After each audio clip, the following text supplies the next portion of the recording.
ក៏ដូចជំរាបសួរបងប្អូនទាំងអស់គ្នានៅក្នុងថ្ងៃនេះខ្ញុំនឹងលើកយករឿងមួយដែលមានចំណងជើងថា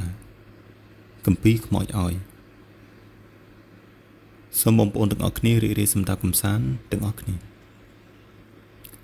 ក្រឡេកមកមើលសាច់រឿងរបស់យើងឃើញមាននារីម្នាក់ឈរយំនៅមាត់ជ្រោះដ៏ខ្ពស់កប់ពពកនៅលើកំពូលភ្នំមនុស្សស្រីដែលមានរូបរាងធាត់សម្បុរខ្មៅមុខមាត់អាក្រក់កំពុងតែគិតចង់ធ្វើអត្តឃាតខ្លួនឯងដោយចង់លោតទម្លាក់ខ្លួនទៅក្នុងជ្រោះដ៏ជ្រៅនោះនាងមានឈ្មោះថាម៉ាយ៉ាដោយតូចចិត្តនឹងវាសនាដែលកើតមកជាកូនកំព្រានិងមានរូបរាងមិនស្អាតដូចគេទើបនាងសម្រេចចិត្តចង់លោតសម្លាប់ខ្លួននៅទីនេះតើអ្នកណាជាអ្នកកំណត់វាសនារបស់មនុស្សព្រហ្មលិខិតមែនទេខ្ញុំស្អប់ព្រហ្មលិខិតណាស់ហេតុអ្វីកំណត់ឲ្យខ្ញុំអាក្រក់បែបនេះខ្ញុំចង់ស្លាប់ខ្ញុំមិនចង់រស់ទៀតទេនាងស្រែកខ្លាំងៗដោយកំហឹងស្អប់ព្រហ្មលិខិតរៀបនឹងលោតស្រាប់តែមានសម្លេងយាយចាស់ម្នាក់និយាយពីក្រោយក្នុងនាងថា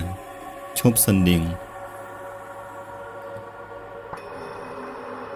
ម៉ាយ៉ាបាយក្រោយក៏ឃើញយាយចាស់កោងខ្នងម្នាក់សម្លឹងមើលមុខនាងទាំងក្នុងកែវភ្នែកដ៏មុតស្រួចមើលទៅគាត់ដូចជាកំណាចណាស់នាងមានទឹកមុខរីករាយជានិច្ចយាយចាស់នេះមានសក់សំពងធំមុខជ្រួញស្បែកពេជ្រុយ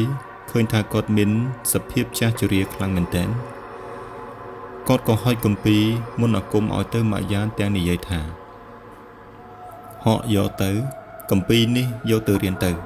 វានឹងធ្វើឲ្យនាងបានសមបំណងមានតែឯងទេទើបអាចស័ក្តិសមនឹងទទួលវាយើងដើររកតម្រាំជួបមនុស្សស្រីច្រើនណាស់មិនចេះមើលអក្សរយើងដឹងថាឯងចេះឯងរៀនសូត្រវាឲ្យចាំទៅយាយចាស់ក៏សើចឡើងកឹកនាងម៉ាយ៉ាទទួលគម្ពីរពីយាយចាស់នោះទាំងស្ទាក់ស្ទើរនាងបានផ្ទាត់ទំព័រសៀវភៅបើកមើលគ្រាន់តែនាងងើបមុខហៅមករកសួរយាយចាស់ម្នាក់នោះក៏ទៅបាត់ឈឹងមិនដឹងថាជាទៅពីពេលណាម៉ាយ៉ាក៏និយាយថាបាត់ទៅណាលឿនម្លេះតែងាករកមើលនាងញញឹមសម្លឹងមើលគម្ពីរទាំងត្រេកអរលះបង់គំនិតចង់សម្លាប់ខ្លួនចោលកាន់គម្ពីរនោះត្រឡប់ទៅផ្ទះវិញម៉ាយ៉ានាងបានចេះអានសរសេរអក្សរបានច្រើនប្រការដែលមនុស្សស្រីភាគច្រើនមិនខ្វល់ខ្វាយអំពីរឿងនេះទេហេតុនេះទើបបានយាយចាស់ម្នាក់នោះប្រគល់គម្ពីរនេះមកឲ្យនាងម៉ាយ៉ារស់នៅតែម្នាក់ឯងពុំមានសាច់ញាតិនោះឡើយឪពុកម្ដាយនាងស្លាប់ចោលតាំងពីនាងនៅក្មេងម្ល៉េះនាងតស៊ូរស់នៅតែម្នាក់ឯងតាំងពីតូចរហូតដល់ធំយ៉ាងលំបាកជីវិតរបស់នាងរស់នៅខ្វះភាពកក់ក្ដៅជួបតែការរើអើងមាក់ងាយសោកចំអកនឹងរូបសម្រស់របស់នាងក្នុងវេលាយប់នេះខ្លែងស្រាក់យំនៅក្បែរផ្ទះនាងម៉ាយ៉ាឮសូរគួរឲ្យព្រឺព្រួយនាងម៉ាយ៉ាឮសំឡេងខ្លែងស្រាក់យំបែបនេះនាងខ្លាចផងខឹងនឹងសត្វខ្លែងស្រាក់នោះផងនាងក៏ស្រែកជេរទៅខ្លែងស្រាក់តាមបង្អួចថាហងឯងស្រែកអីក៏ស្រែកម្លេះយីមេចៅប្រឡាក់អំបិលនេះយាយចាស់ក៏បានបង្ហាញខ្លួនចេញមកទាំងសើចក្អើកក្អើកតែនិយាយទៅកាន់ម៉ាយ៉ាថាហាហាហានាងកន្ធាត់កុំជេរវាអីវាជាបរិវាររបស់យើងទេឃើញយាយចាស់ស្រាប់តែមកដល់ផ្ទះបែបនេះនាងម៉ាយ៉ាភ្ញាក់ផ្អើលយ៉ាងខ្លាំងនិងភ័យខ្លាចផងដែរនាងបានសួរទៅកាន់យាយចាស់នោះថាតើយាយជាមនុស្សឬជាអ្វីទៅយាយនោះតបថាយើងជាខ្មោចនឹងណាឯងគិតថាជាស្អីទៅឈ្ងោកមុខបើកភ្នែកធំសម្លឹងទៅកាន់ម៉ាយ៉ានាងម៉ាយ៉ាដឹងថាយាយជាខ្មោចនឹងមិនធ្វើបាបខ្លួននោះទេទើបនាងលែងសូវខ្លាចហើយក៏សួរទៅយាយខ្មោចទៀតថាចុះយាយបង្ហាញខ្លួនមកនេះមានការអីទៅគឺរឿងគម្ពីរនឹងណាឯងបានទទួលគម្ពីរពីយើងហើយឯងត្រូវតែដឹងរឿងមួយម៉ាយ៉ាក៏ឆ្លើយថារឿងអីទៅគឺរឿងឯងត្រូវមានអាសនៈគ្រូហើយត្រូវគោរពបូជារៀបដណ្ដប់គ្រឿងដង្វាយដែលមានប្រាប់នៅក្នុងគម្ពីរឯងត្រូវតែធ្វើតាមកុំឲ្យខានឯសោះដឹងទេនិយាយចប់យាយខ្មោចក៏សើចក្អឹកហើយក៏បាត់ខ្លួនទៅឃើញថាយាយខ្មោចបាត់ទៅបែបនេះនាងម៉ាយ៉ាធូរទ្រូងយ៉ាងខ្លាំងព្រោះយាយខ្មោចមើលទៅគួរឲ្យខ្លាចណាស់នាងម៉ាយ៉ាក៏យកគម្ពីរនោះមកកាន់ផ្អឹបនឹងដើមទ្រូង ដោយក្តីស្រឡាញ់ពេញចិត្តដោយនឹករំពឹងថានាងនឹងមានមន្តស្នេហ៍មានគេស្រឡាញ់ចូលចិត្តលែងមានអ្នកស្អប់ទៀតហើយតែគម្ពីរស្នេហ៍នេះពិតជាត្រូវឲ្យគេស្រឡាញ់ខ្ញុំពិតមែនឬបើពិតមែននោះបងស៊ីឋាននឹងស្រឡាញ់ខ្ញុំវិញជាមិនខានក្តីរំពឹងធំបំផុតរបស់នាងម៉ាយ៉ាចំពោះគម្ពីរស្នេហ៍នេះគឺនាងចង់ឲ្យស៊ីឋានបុរសដែលនាងលួចស្រឡាញ់គេជាយូរមកហើយនោះស្រឡាញ់នាងវិញទទួលបានគម្ពីរនេះនាងពេញចិត្តខ្លាំងណាស់នាងមិនបានគិតវែងឆ្ងាយឬក៏ពិចារណាច្រើននោះទេមុននឹងសម្រេចចិត្តរៀនសូត្រតាមគម្ពីរនេះគឺនាងគិតតែម្យ៉ាងថាបើនាងរៀនតាមគម្ពីរនេះនាងនឹងមានមន្តស្នេហ៍លុះព្រឹកឡើងនាងម៉ាយ៉ាក៏រៀបអាសនៈគ្រូរបស់នាងតាមបង្គាប់យាយខ្មោចនាងបានធ្វើបាយសីនិងមានគ្រឿងដង្វាយទឹកអប់ប្រេងម្សៅដែលមានការរៀបរាប់ប្រើប្រាស់នៅក្នុងគម្ពីររួចហើយនាងក៏បានរៀនមើលបាលីមន្តអាគមអានតាមគម្ពីរនោះដូចជាមាននិស្ស័យនិងជំនួយផ្លូវក្នុងនាងម៉ាយ៉ាបានរៀនចេះមន្តអាគមអូមអាមនៅក្នុងគម្ពីរនោះយ៉ាងឆាប់រហ័សនាងក៏បានធ្វើក្រមួនស្នេហ៍សម្រាប់លាបខ្លួនឯងដើម្បីឲ្យមនុស្សគ្រប់គ្នាស្រឡាញ់ចូលចិត្តនាងបើនាងជាមនុស្សស្រីគឺស្រឡាញ់ចូលចិត្តអាណិតស្រឡាញ់តាមបែបធម្មតាតែបើជាមនុស្សប្រុសនឹងធ្លាក់ក្នុងអន្លង់ស្នេហ៍នាងជាក់ជាមិនខានមួយវិញទៀតបើសិនជានាងផ្ដោតទៅលើបុរសណាម្នាក់ចង់បានគេជាគូស្នេហ៍ណែមនិតរួមរស់នឹងគ្នានោះ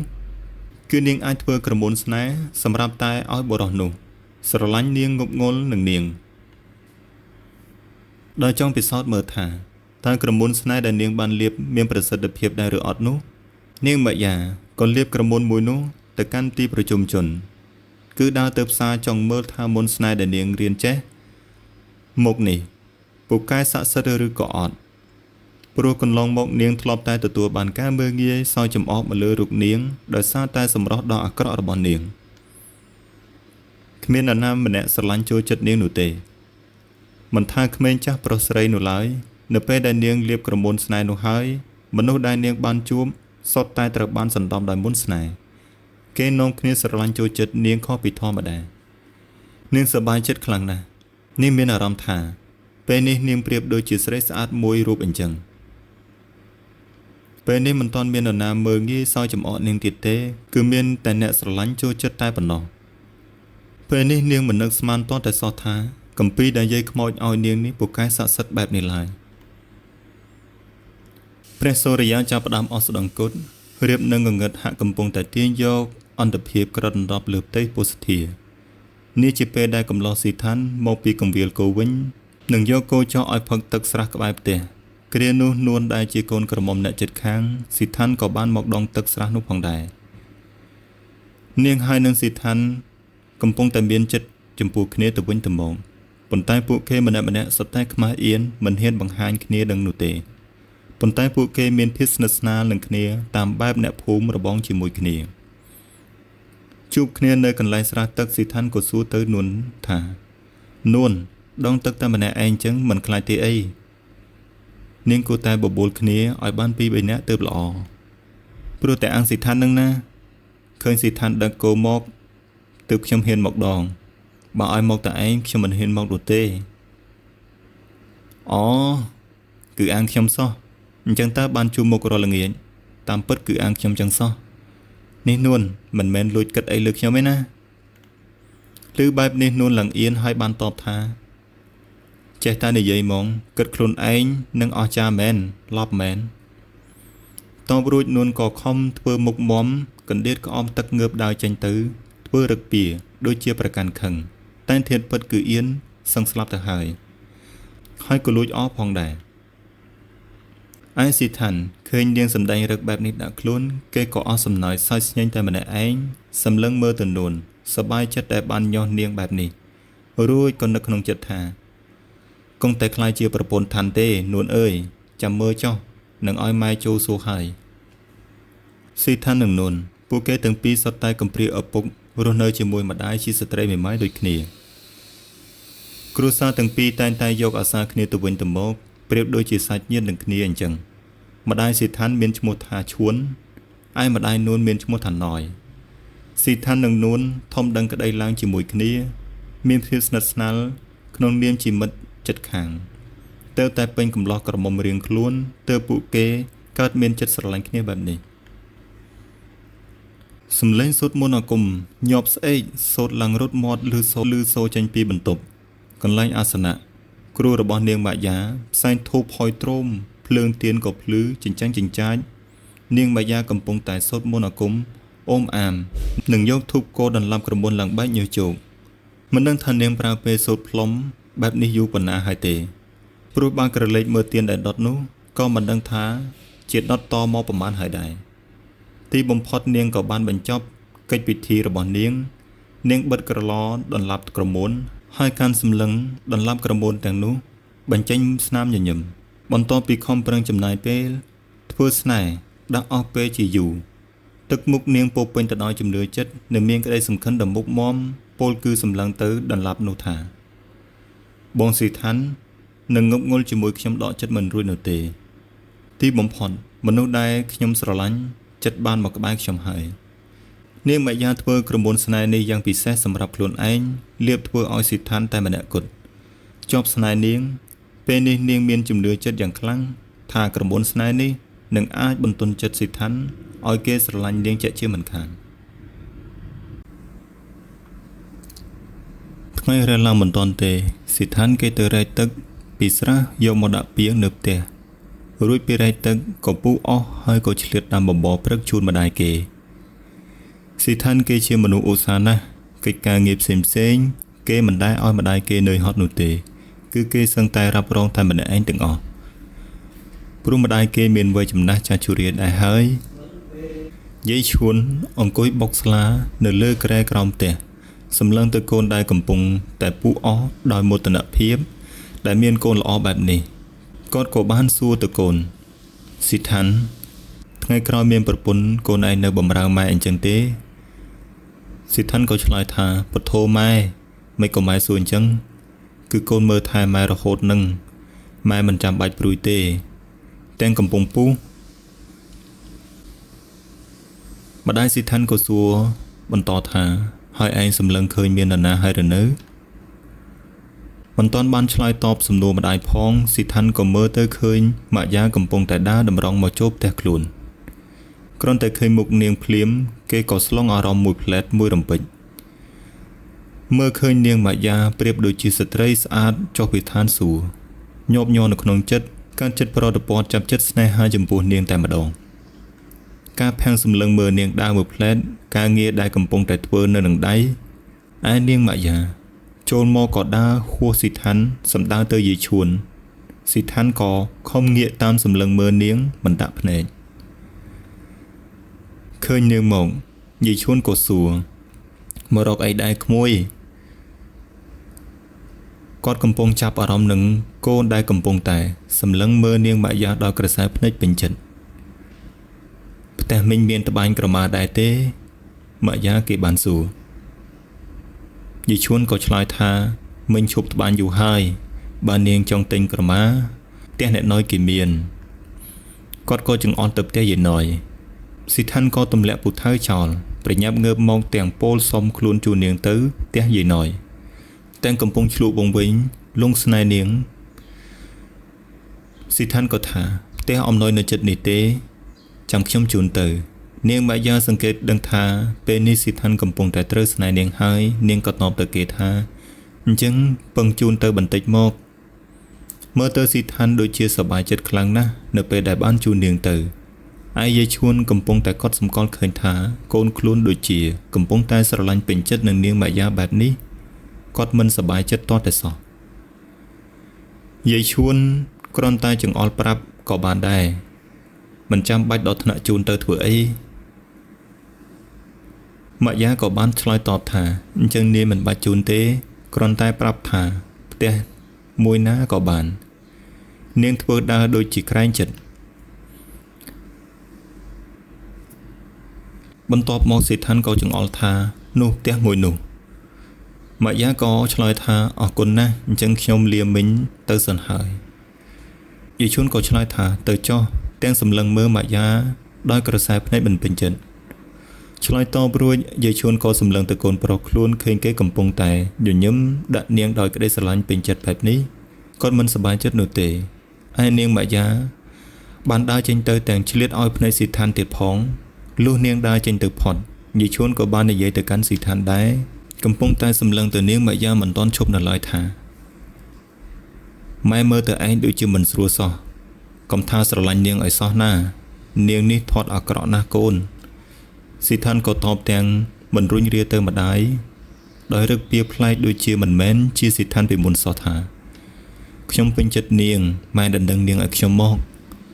ឮដូច្នេះយាយឈួនក៏គក់ទ្រូងព្រោះនឹកស្មានមិនដល់គាត់ក៏តបទៅកូនវិញថាស្អីគេឯងចង់បានវាស្រីស្អាតមកកកោកមិនទៅស្រឡាញ់ឯងទៅស្រឡាញ់អីនាងនឹងស៊ីឋានក៏កំហងឆ្លើយតបទៅម្ដាយទាំងរឹកពៀខឹងមុំម៉ៅថាបានន័យថាម៉ែមិនដណ្ដឹងនាងឲ្យខ្ញុំមែនទេបានអញ្ចឹងមែនមិនបាច់ទៅដណ្ដឹងនាងទេខ្ញុំនឹងទៅនៅជាមួយនាងតែម្ដងបោះសម្ដីដាក់ម្ដាយគេបែបនេះស៊ីឋានក៏បានដើរចេញទៅទាំងកំហឹងខឹងនឹងម្ដាយដែលធ្វើមុខឡើងក្រញើដូចជាមិនអាសូរចិត្តម្ដាយគេទាល់តែសោះស្ដាប់សម្ដីកូនយាយឈួនសឹងតែមិនជឿថាកូនខ្លួនហ៊ានពោលពាក្យបែបនេះមកកាន់ខ្លួនឯរឹកពៀគេទៀតសោតក៏មិនដូចជាស៊ីឋានកូនគាត់ពីមុនដែរគាត់ស្ទើរតែបែកទ្រូងទៅហើយពេលនេះអូលណែនពេញក្នុងដើមទ្រូងពេលកូនខ្លួនស្រាប់តែកែប្រែទៅជាដូច្នេះគាត់ស្រែកហៅកូនដែលកំពុងចាក់ចេញទៅទាំងសំឡេងអូលដើមកថាកុំទៅអីណាកូនហេតុអីក៏តក់ក្រហល់បែបនេះគិតឲ្យច្បាស់សិនទៅណាស៊ីឋានមិនខ្វល់នឹងសម្ដីម្ដាយនោះទេគេធ្វើមុខមុំខឹងសម្បាដើរចេញពីផ្ទះនៅក្នុងអារម្មណ៍គេពេលនេះនាងម៉ាយ៉ាគឺសំខាន់ចំពោះគេខ្លាំងបំផុតគេចង់ទៅជួបនាងចង់រួមរស់នេបនិតស្នេហានឹងនាងខ្លាំងណាស់ដោយអំណាចមុនស្នេហ៍សន្ធប់សន្តំចិត្តគេយាយឈួនពិតជាមិននឹកស្មានដល់នោះឡើយកូនប្រុសដែលធ្លាប់តែដើរតាមគន្លងធម៌គោរពស្រឡាញ់ដឹងគុណម្ដាយបែរជាប្រែទៅជាបែបនេះដូចជាមនុស្សពីរនាក់មានចរិតផ្សេងគ្នាដាច់ស្រឡះតែម្ដងគាត់ក្តុកក្តួលនៅក្នុងចិត្តចង់ស្រក់ទឹកភ្នែកទៅហើយពេលនេះគាត់មិនអស់ចិត្តហេតុអ្វីកូនគាត់ទៅជាអញ្ចឹងកូនម្ដាយមិនក៏កូនមិនអាសូរចិត្តម្ដាយសោះអញ្ចឹងកូនមិនដែលចេះរឹងរូសបែបនេះពីមុនមកទេយាយឈួនហាក់មិនអស់ចិត្តតតែសោះដែលកូនខ្លួនប្រែคล้ายទៅជាអ្នកមានចរិតបែបនេះព្រោះកន្លងមកស៊ីឋានគេមានចរិតរឹកពៀល្អណាស់ពេលនេះគាត់មិនគិតដល់នោះឡើយថាកូនគាត់កំពុងតែត្រូវបានគេដាក់ស្នេហ៍នោះទេហើយនេះហើយបានជាគាត់នៅតែមិនអស់ហើយមិនយល់នៅក្នុងចិត្តបែបនេះអង្គុយនៅមុខកញ្ចក់ឆ្លោះមើលខ្លួនឯងនាងម៉ាយ៉ាពេលនេះចាត់ទុកខ្លួនឯងដូចជាស្រីស្អាតមួយរូបបើទោះបីជាការពិតនាងមានរូបរាងអាក្រក់ក៏ដោយនាងយកប្រេងលាបសក់មកលាបសក់ឲ្យរលើប្រឡងហើយយកទឹកអប់មកលាបលើសាច់ដើម្បីឲ្យមានក្លិនក្រអូបរួចហើយក៏ផ្អៀងផ្អងញញឹមមើលខ្លួនឯងនៅក្នុងកញ្ចក់ហើយនិយាយដាក់ខ្លួនឯងថាម៉ាយ៉ាពេលនេះឯងមិនដូចម៉ាយ៉ាកាលពីមុនទៀតទេឯងពេលនេះគឺជាស្រីស្អាតមានមន្តស្នេហ៍មួយរូបដែលបុរសឃើញហើយក៏លងស្រឡាញ់ឯងដែរនាងស្អិតស្អាងខ្លួនប្រានពេលនេះគឺត្រៀមខ្លួនដើម្បីទទួលស៊ីឋានព្រោះនាងដឹងច្បាស់ថាស៊ីឋាននឹងមករកនាងនៅថ្ងៃនេះជាមិនខានភ្លាមក៏ឮសំឡេងស៊ីឋានស្រែកហៅនាងពីមាត់ចន្ទាមកថាម៉ាយ៉ាតើថ្ងៃនេះនៅផ្ទះដែរទេនាងម៉ាយ៉ាឮសំឡេងស៊ីឋានស្រែកហៅក៏រំភើបនៅក្នុងចិត្តជាខ្លាំងនាងញញឹមក្របួចមាត់ព្រោះអ្វីដែលនាងបានរំពឹងទុកបានដោយបំណងពិតមែនចេញមកដល់ជួបស៊ីឋាននាងរៀបរឹកដូចជាស្រីស្អាតមានប្រុសមកតាមស្រឡាញ់នាងរួចសួរទៅស៊ីឋានថានាយមកមានការអីដែរឃើញមុខម៉ាយ៉ាបានឮសំឡេងនាងអារម្មណ៍ស៊ីឋានជ្រួតជ្រាបទៅដោយមន្តស្នេហ៍កើតអារម្មណ៍ស្រឡាញ់ឆ្លុះបង្វេងនឹងនាងយ៉ាងខ្លាំងបានឆ្លើយទៅវិញថាម៉ាយ៉ាខ្ញុំមកនេះព្រោះតែខ្ញុំបាក់ចិត្តស្រឡាញ់នាងយ៉ាងខ្លាំងខ្ញុំទ្រាំមិនបាននោះទេបើមិនបានមកជួបនាងនោះគឺបងស្រឡាញ់អូនខ្លាំងណាស់ម៉ាយ៉ារឿងនេះនាងដឹងច្បាស់នៅក្នុងចិត្តស្រាប់ទៅហើយតែនាងធ្វើជាភ្ញាក់ផ្អើលហើយលន់មាត់ថាដល់ម្លឹងផង នេះនាងស្រឡាញ់ខ្ញុំពិតដែរទេខ្លាចនាងមិនជឿជាក់ស៊ីថានក៏ប្រញាប់ឆ្លើយតបទៅវិញនាងដូចនេះថាពិតមែនណាបងស្រឡាញ់អូនខ្លាំងណាស់បើអូនមិនជឿទេអូនឲ្យបងបញ្ជាក់បែបណាក៏បានបងហ៊ានធ្វើគ្រប់យ៉ាងទាំងអស់មិនអូសបន្លាយយូរម៉ាក់យ៉ាក៏ឆ្លើយតបថាអូនជឿអូនក៏ស្រឡាញ់បងដែរឮពាក្យនេះស៊ីថានត្រេកអរណាស់ក៏ស្ទុះទៅអបនាងរួចពោលថាបងចង់រួមរស់ជាមួយអូនបងមិនអាចរងចាំបានទេគឺបងចង់នៅជាមួយអូនដូចជាប្តីប្រពន្ធបងចង់នៅក្បែរអូនគ្រប់ពេលវេលាទាំងអស់ម៉ាយ៉ាក៏ឆ្លើយថាអូនក៏ចង់នៅក្បែរបងដែរព្រោះរាល់ថ្ងៃអូននៅតែម្នាក់ឯងឯកាណាស់បងកុំទៅណាចោលអូនឲ្យសោះណាស៊ីថានក៏ឆ្លើយថាបងសន្យាបងនឹងនៅក្បែរអូនមិនទៅណាចោលអូននោះទេមុនស្នេហ៍ដែលនាងម៉ាយ៉ាធ្វើដាក់ស៊ីថានខ្លាំងពូកែខ្លាំងណាស់ពេលនេះគេកំពុងតែស្រឡាញ់ងប់ងល់នឹងនាងយ៉ាងខ្លាំងនៅក្នុងចិត្តនាយស៊ីថានពេលនេះគឺមានតែនាងម៉ាយ៉ាម្នាក់គត់មុនស្នេហ៍សន្តំចិត្តគេត្រួតត្រាលើផ្លូវចិត្តទាញឲ្យគេគិតចំពោះនាងម៉ាយ៉ាតែម្នាក់គត់ហើយធ្វើឲ្យគេលែងនឹកឃើញសម្បីតែម្ដាយបង្កើតខ្លួនឯងពេលនេះស៊ីថានបានមករួមរស់ជាមួយនឹងនាងម៉ាយ៉ាលែងត្រឡប់ទៅផ្ទះគេវិញហើយគេមិនព្រួយខ្វល់ខ្វាយម្ដាយគេពិបាកចិត្តឬគាត់រស់នៅតែម្នាក់ឯងជួបការលំបាកអ្វីនោះទេព្រោះថានៅក្នុងចិត្តគេម៉ាយ៉ាគឺសំខាន់ជាងអ្វីៗទាំងអស់គោស្រែកពេញក្រោលដោយក្តីស្រេកឃ្លានព្រោះមិនមាននរណាដាក់ចំណីឲ្យម្ចាស់វាទៅចោលវាហើយអាណិតយាយឈួនអង្គុយចាំមើលផ្លូវកូនត្រឡប់មកវិញតាំងពីព្រឹកដល់ល្ងាចគាត់មិនជឿថាកូនគាត់មិនមកផ្ទះវិញទេតែថ្មនេះហើយគេនៅតែមិនទាន់មកវិញទៀតគាត់ចាប់ផ្ដើមភ័យព្រួយព្រោះកូនគាត់មិនដែលទៅចោលផ្ទះយូរដល់ថ្នាក់នេះទេមកដល់ពេលនេះគាត់នៅតែមិនយល់និងមិនគួរឲ្យជឿថាកូនគាត់ហ៊ានធ្វើដាក់គាត់ដល់ថ្នាក់នឹងគាត់ក៏បាននិយាយថាវាយ៉ាងម៉េចវាថ្មនេះហើយនៅមិនទាន់មកវិញហេតុអ្វីក៏វាទៅជាអញ្ចឹង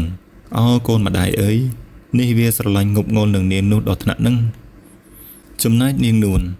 បានយកផ្លែទៀបមួយកញ្ច្រែងមកជូនយាយឈួនមកដល់ឃើញយាយឈួននៅតែម្នាក់ឯង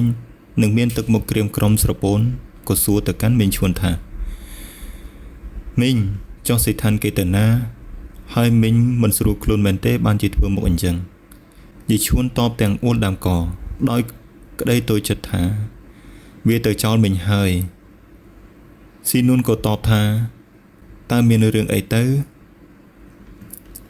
យាយឈួនក៏បានប្រាប់ថាព្រឹកមិញស៊ីថានវាឃើញនាងម៉ាក់យ៉ាងមកផ្ទះសួររកទិញក្រមាមិនដឹងថាវាស្រឡាញ់នាងនោះតាំងពីអង្កាលទេវាឲ្យមីងទៅដណ្ដឹងនាងនោះតែមីងមិនពេញចិត្តវាក៏ខឹងមីងវាថាទៅនៅជាមួយនាងនោះមកដល់ថ្មនេះហើយវាមិនតាន់មកវិញទេសង្ស័យតែវាមិនមកវិញទេស្ដាប់ហើយនួននាងហួសចិត្តយ៉ាងខ្លាំងនាងមិនចង់ជឿនោះទេក៏និយាយថាស៊ីថានមិនគួរជាមនុស្សបែបនេះទេមិនក៏គេធ្វើអញ្ចឹងដាក់មីងទៅកើតខ្ញុំដូចជាមិនជឿសោះយាយឈួនក៏ស្រក់ទឹកភ្នែកតបទៅនួនទាំងនិយាយមិនចង់ចេញសោះថាបើក្មួយបានឃើញរឹកពីវាព្រឹកមិញទៅភ្ញាក់ផ្អើលវាដូចជាមិនមែនជាចរិតកូនមីងសោះមីងឆ្ងល់ខ្លាំងណាស់មិនក៏វាប្រែទៅជាអញ្ចឹងហើយទៅស្រឡាញ់នាងនោះអសូរតែវាស្អាតទៅនាងនោះមុខអាក្រក់ណាស់ស្ដាប់តាមការរៀបរាប់របស់យាយឈួននួនក៏នឹកសង្ស័យថាស៊ីថានត្រូវស្នេហ៍នាងម៉ាក់យ៉ាហើយក៏ប្រាប់ទៅយាយឈួនថាខ្ញុំមិនជឿថាស៊ីថានស្រឡាញ់នាងទេតិចនាងធ្វើស្នេហ៍ដាក់ស៊ីថានទៅឮដូច្នេះយាយឈួនក៏ស្រាប់តែភ្ញាក់ផ្អើលហើយលន់មាត់ថាពិតមែនហើយហេតុអ្វីក៏មីងនឹកមិនឃើញតតែសោះអញ្ចឹងនាងនោះវាប្រកាសជាដាក់ស្នេហ៍ស៊ីថានហើយបានទៅជាអញ្ចឹងនោះនួននាងជឿជាក់ថាស៊ីថានពិតជាត្រូវស្នេហ៍គេពិតមែនពេលនេះនាងអាណិតយាយឈួនណាស់ក៏និយាយលើកទឹកចិត្តគាត់ថាពេលនេះមីងកុំគិតច្រើនអីរឿងនេះចាំខ្ញុំទៅរកគ្រូបន្សាបស្នេហ៍ឲ្យស៊ីថាននេះផ្លែទៀបម៉ែឲ្យខ្ញុំយកមកជូនមីងយកទៅពិសាទៅហើយកុំគិតច្រើនឲ្យសោះណាកុំពិបាកចិត្តខ្លាំងពេករឿងស៊ីថានចាំខ្ញុំជួយដោះស្រាយយាយឈួនក៏បានឆ្លើយថាមីងអរគុណក្មួយណាស់ក្មួយជួយមីងផងទៅបើមិនអញ្ចឹងទេមីងច្បាស់ជាមនុស្សរស់ទេ មិញមានកូនប្រុសតែមួយគ្រាប់នឹងទេស៊ីនុនក៏ឆ្លើយថាមិនអីទេមីងខ្ញុំនឹងរកគ្រូពូកែមកជួយស៊ីថាន់ដឹងថាកូនត្រូវស្នេហ៍នាងម៉ាយ៉ាជាជួនក៏កើតក្តីព្រួយបារម្ភចំពោះកូនប្រុសយ៉ាងខ្លាំងពេលនេះគាត់ឈប់ឆ្ងល់ហើយថាហេតុអ្វីបានជាស៊ីថាន់ប្រែប្រួលទៅជាបែបនេះចំណែកឯនួនវិញនាងក៏ព្រួយបារម្ភចំពោះស៊ីថាន់ខ្លាំងណាស់ដែរឯចិត្តមួយទៀតក៏កើតទុកមិនសុខចិត្តដែលបរិសុទ្ធដែលខ្លួនស្រឡាញ់កំពុងតែរួមរស់ជាមួយនឹងស្រីផ្សេងមូលហេតុនេះហើយទើបនាងសុខចិត្តទទួលភារកិច្ចដោះស្រាយបញ្ហានេះដោយមិនរុញរានិងដោយភាពឈឺឆ្អាលខ្លាំងបំផុតម្យ៉ាងទៀតរឿងនេះបាននួនមិនលូកដៃជួយនោះទេយាយឈួនក៏មិនដឹងថាទៅពឹងនរណាដែរព្រោះគាត់ចាស់ជរាទៅហើយគ្មានកម្លាំងឯណាទៅធ្វើដោយខ្លួនឯងនោះទេបាននួនដឹងហើយមិនជួយឈឺឆ្អាលនោះក៏មិនកើតដែរ